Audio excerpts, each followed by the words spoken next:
Hello. To those of you who are not familiar with my channel, I am Doug Turnbull, and today I am here to briefly discuss a book entitled In the Shadow of Ares.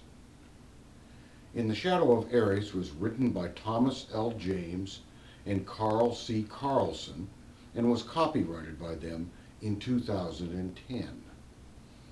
The book is published in ebook form by Amazon, which, by the way, is why I am showing you a picture of the cover art rather than the actual book.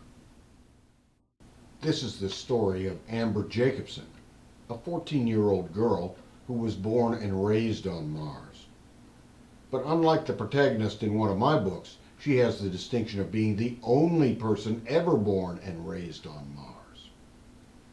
As is the case with many young people, Amber finds herself presented by problems that are not juvenile, and she must prove to her elders that she is up to the task.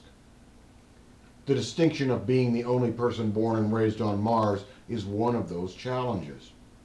The other colonists resent her and consider her a useless child who consumes resources while contributing nothing.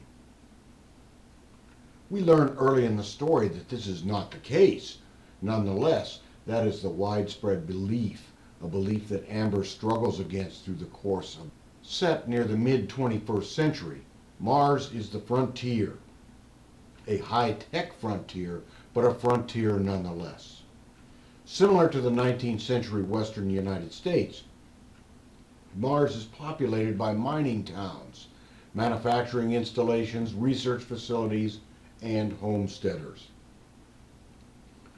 Amber's parents, both former astronauts, are homesteaders, and like the homesteaders of the 1870s Oklahoma Territory, for its own reasons, the government wants to run them off their land. There are several villains in this story, and one of them is the Mars Development Authority, which is the de facto government of Mars, and is staffed by pernicious and self-serving bureaucrats.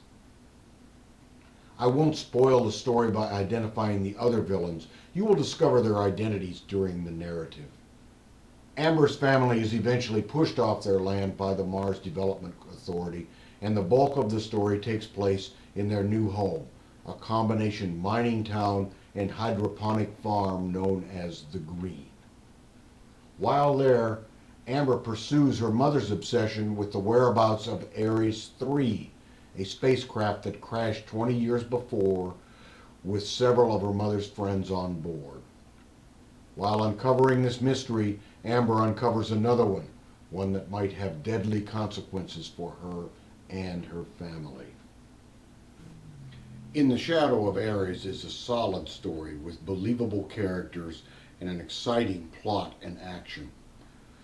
Both authors are scientists in their own right and are well qualified to accurately create the future world postulated in the story. The narrative moves along quickly and never drags. At $3.99, this is a bargain.